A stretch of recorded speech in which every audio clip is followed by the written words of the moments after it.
Well, Elon has been tweeting today, or tweeting. No. What's that called? I'm sorry. He's been posting on X from time to time. His latest is in response to Captain Ellie, or maybe it's Eli. I'm not sure which. He asks the question, Elon, I'm so sorry. Elon, are you okay? And then Elon Musk reports back. He says, just thinking. So maybe he's contemplating all that's taken place and what the smart next move should be. He's certainly gotten plenty of advice from folks on X. I'm going to guess that he's been taking a hard look at all of the people that have been responding on X. I'm sure he's probably been taking a look at Kathy Wood's response yesterday on her program, or Friday on her program. She's encouraging them to make up and get back together. Other people are certainly recommending that Elon at least apologize for the whole, he's on the tapes part. Anyway, are in the file. That was maybe the lowest blow of all, but there was other fairly low blows. The good news is that Trump seems to be taking a very low profile on this at this point. That would maybe indicate to me that he's recognizing that he's better off with Musk in the circle of friends as opposed to outside of it. Anyway, we'll see what happens over the next few days. I think it would be good for the stock if there was clarity that they're back together and friends.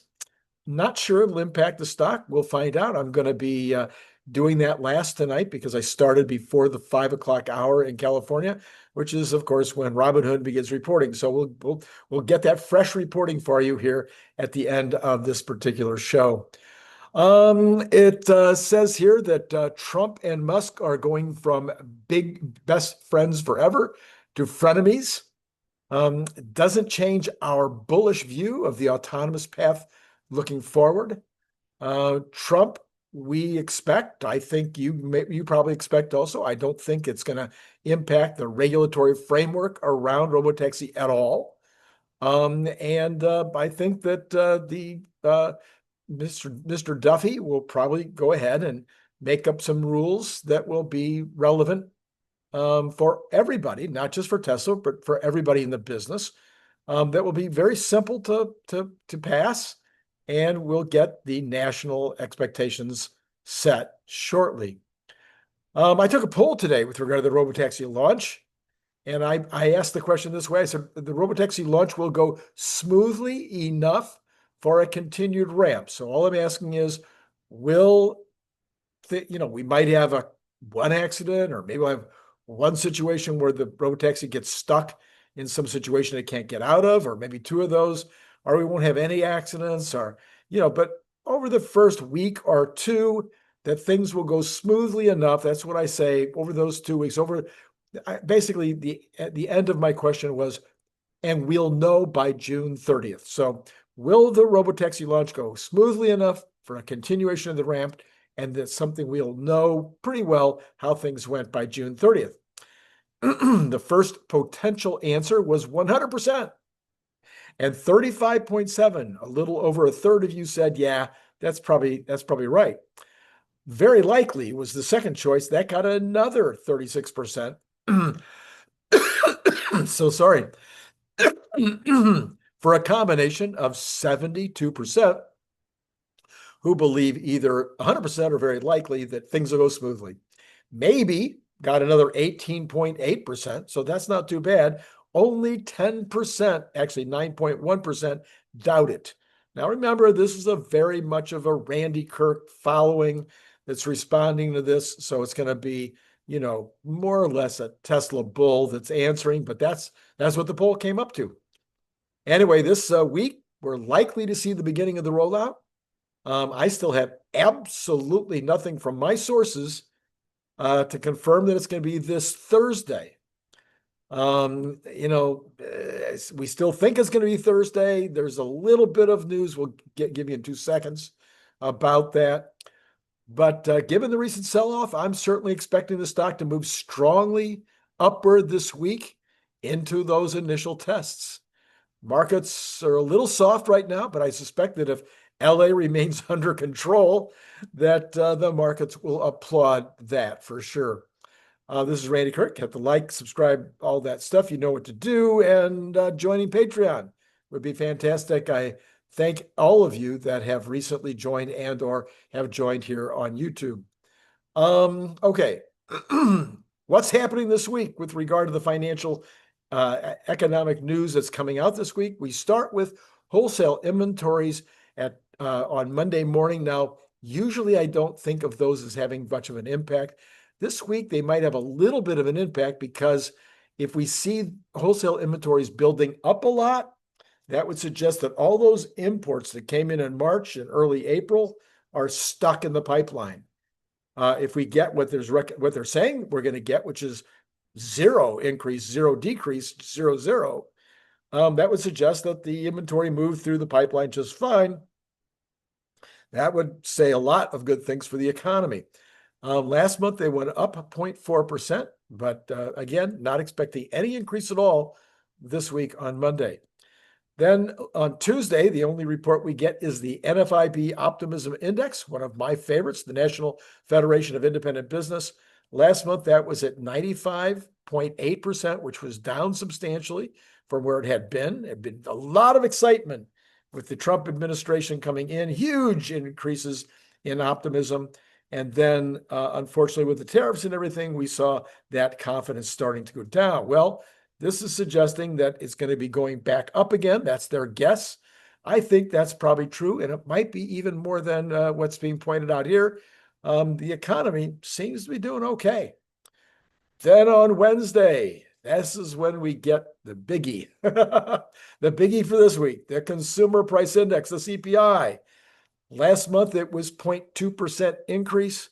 They're suggesting their recommendation is the headline number will be up 0.2% again. Now, remember, this headline number includes energy, which is maybe the oil stock. Oil seems to be maybe up a little tiny bit, but not much. So I don't know if we'll be up 0.2%, but maybe. That's, of course, rounded off. The CPI year over year, last month was 2.3. They're saying it's going to be 2.5. So if it's only going to go up 0.2%, it must be rounding from 2.4 or something, because how do you get to 2.5? Anyway, they're saying going from 2.3 to 2.5. To me, that makes no sense. We'll see what happens. Core CPI, last month was up 0.2%. This is without the volatile food and energy sectors. They're thinking that portion of it will go up 0.3% this month. Don't know why. Housing would be a big piece of the core CPI. And what we're seeing on housing is the beginning of a slack even on residential real estate. Not only, I mean, like the home market, rentals have been down for a while. So I don't know how they think it goes up 0.3. We'll see. And then the core CPI year over year went up 2.8% last month. They're thinking that'll be up 2.9%. So both of those would be directionally going the wrong way. But these stats are out there now, and the markets are not reacting negatively to it. Maybe they don't believe it either. The bond market might believe it, because the bond market, of course, it's up again in the pre-market tonight. But we'll take a look at that in a minute. All right, the monthly U.S. federal budget. Last month went down 300. This would be, I'm guessing, I had to do a lot of work on this to find out for sure what this is even supposed to give us. I think it's supposed to be giving us the deficit. So last month, the deficit was $347 billion. I'm sorry, this is not true. Let me restate that again. Last year in May, the budget deficit was $347 billion. The estimate for this month is that the deficit will be less. It will be $318 billion. Now, this will be partially due to a lot more tariff money coming in, possibly 20 billion of this difference. In fact, this is only a difference of 29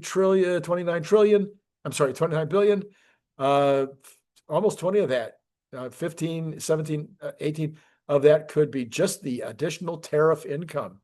And then some of that could be Doge money coming out, money that is not being spent. So this would be a very, very good news thing if the budget deficit comes down compared to last year. On Thursday, we get, of course, the regular initial jobless claims. Last week it was 247, which was a little high for people's comfort zone. This week they're thinking it'll be 242, but they never get this right. Who knows what this will be? Be interesting. I'll be interested to see this one. Then the PPI, the Producer Price Index. This comes in last month at negative 0.5. This month they're talking about a very sharp turnaround to positive 0.2. So, okay, maybe this is from negative 0.5 to positive 0.2.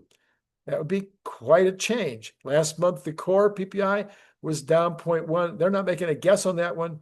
Year over year, the headline last month was 2.4 and the core was 2.9.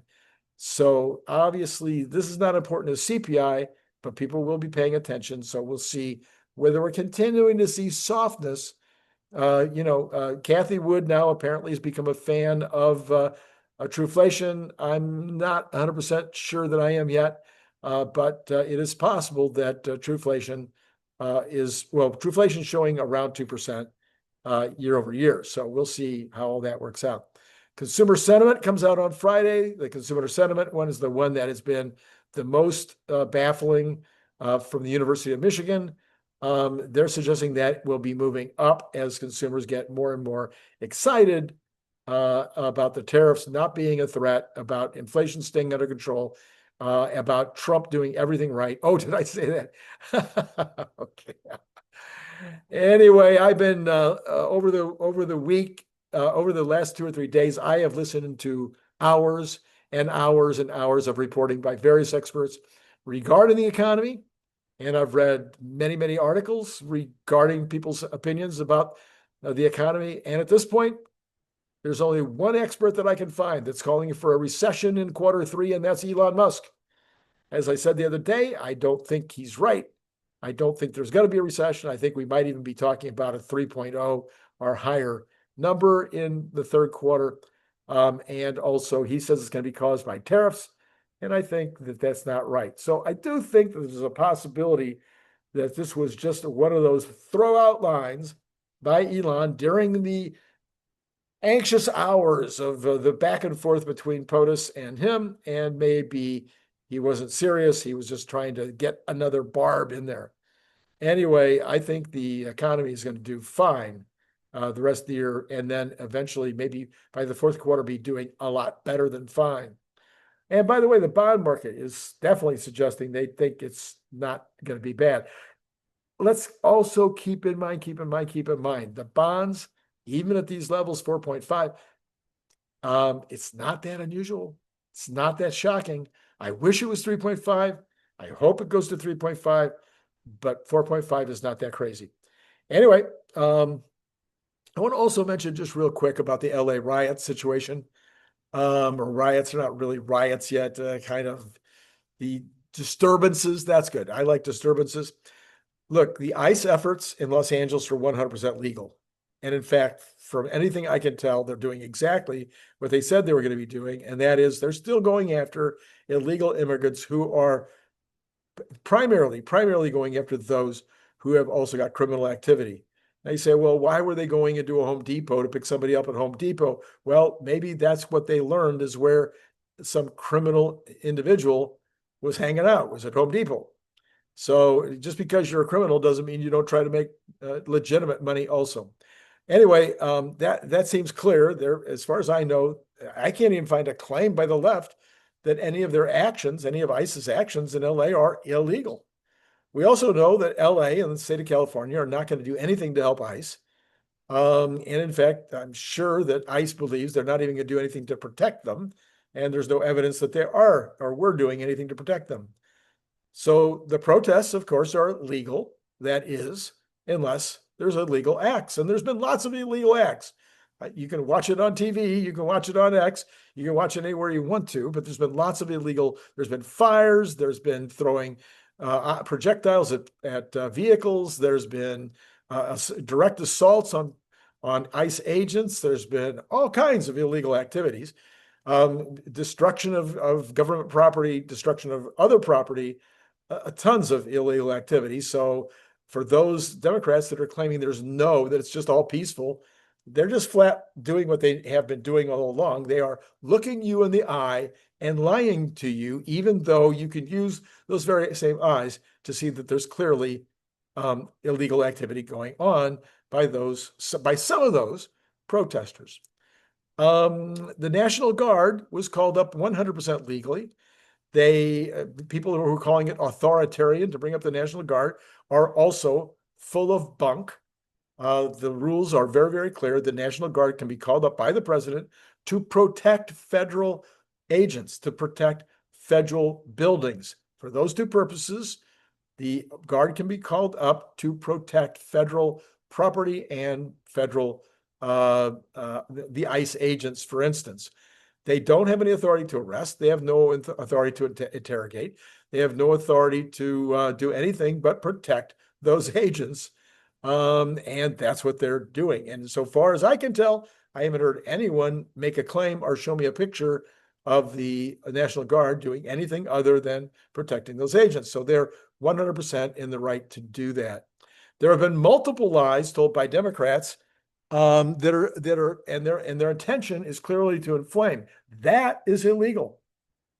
It's illegal to try to inflame these protesters. It's illegal to try to get them to do illegal acts, and it's illegal to it's called demagoguery, and demagoguery is kind of the beginning of what you do see happening in autocratic environments. So Democrats, you would be better off to do what Trump did on January 5th and 6th and say, please be peaceful. Now, the only person I've seen do that has been Governor Newsom, but Governor Newsom has also said that the National Guard's troops are illegal. He's also said that what's happening is peaceful. He said a lot of things, but one thing he did say was, please back off, back down, stay peaceful when you're demonstrating and when you're protesting. So there's one. Show me another one. I'd love to see it let me know in the down below. Let me know on X. Show me the picture. Show me where the National Guard is doing anything incorrect, or show me any other Democrats that have said, please back off, back down, don't do this. Protest, but do not do illegal acts. I'd like to see it. Anyway, here we go. Let's take a look at the numbers. We will have a problem showing you the numbers. I'm going to put you on pause right now because apparently I've run out of juice. So let's take care. See if I can fix this. Oh, great. I'm having all kinds of problems here. What have I done now? Okay.